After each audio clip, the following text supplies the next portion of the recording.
Si vous souhaitez qu'on en parle, je peux m'expliquer, pas me justifier, mais m'expliquer.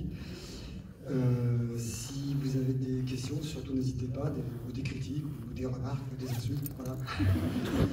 L'ambition du projet au départ, c'était de faire une tragédie burlesque. Quand on a dit ça, c'est plus qu'une comédie dramatique. C'est comme si on mélangeait sans prétention Molière et Racine, ou avec prétention, c'est selon. Et voilà, d'où cette scène de début qui annonce un petit peu la couleur, qu'on oublie un petit peu, et puis qu'on retrouve inexorablement à la fin. Bon, bah voilà, pour être tout à fait honnête, j'avais tourné une deuxième fin sur le plateau, et j'y croyais beaucoup à cette fin à l'écriture, j'y croyais moins pendant le tournage.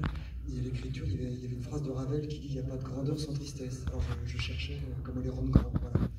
Et cette fin s'imposait, et bizarrement, au tournage, c'est pas comme ça que ça fonctionnait, je la trouvais pas terrible. Je me suis beaucoup appliqué sur la fin numéro 2, et puis en fait, voilà, au montage, cette fin c'est imposé. Voilà. Pour le casting, Virginie n'était pas une évidence.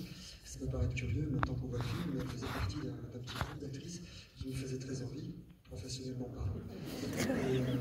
Et donc voilà, elle s'est prêtée avec beaucoup d'humilité, ce qui est souvent signe de grandeur, là aussi, à des essais avec d'autres actrices, que j'espère retrouver sur d'autres projets plus tard. Et la caméra, qui est assez impartiale, faisait vraiment ressortir cette juste rapée dans tout ce qu'elle avait de sexy, de populaire, dans le bon sens du terme, et surtout beaucoup d'émotions.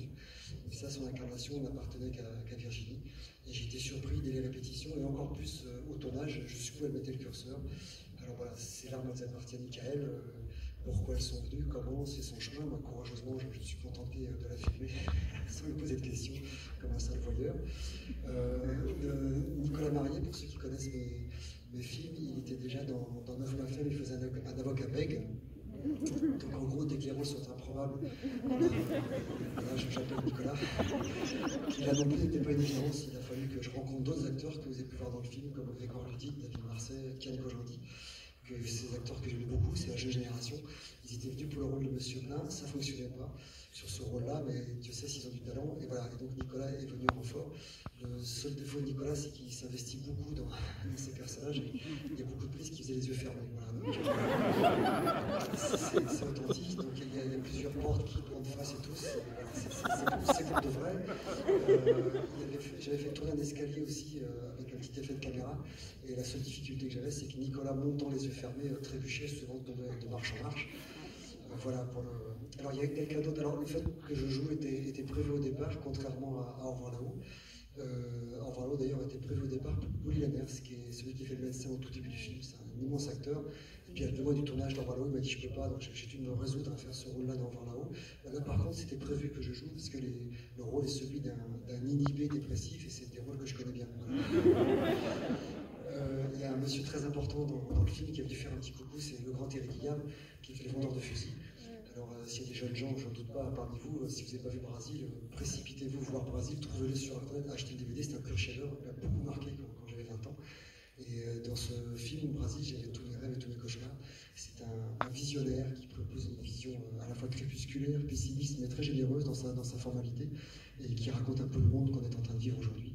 Voilà, donc il a cautionné ce projet en voulant faire un petit clin d'œil, et quand il a lu le scénario, il m'a dit en fait, ton histoire est aussi improbable que la réalité, et donc je viens. Et ça, c'était 2 ans avant ce qui se passe en ce moment. Voilà, tristement prémonitoire.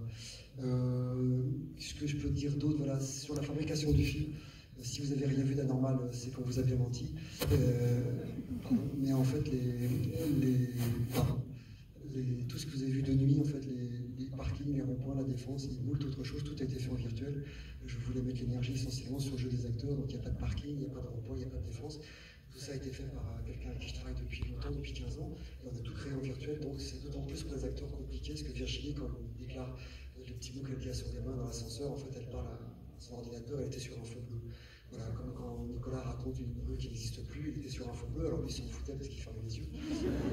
Mais Virginie, c'était un peu perturbant, donc en plus de l'émotion, il fallait qu'ils aient de l'imagination, même si on présentait des photos, des storyboards et tout. Voilà, c'est comme ça que le film a été fait. Voilà, je vous en ai dit presque trop, donc je ne sais pas comment on dit, limoche. Si vous avez des questions, n'hésitez pas, j'aurai la main bête avec mon micro.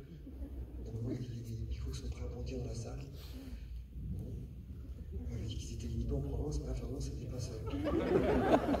Mais vous comprenez ce que moi je dis, ou là-bas, il y a un monsieur là-bas, il y a un courageux encore un joli mot chien.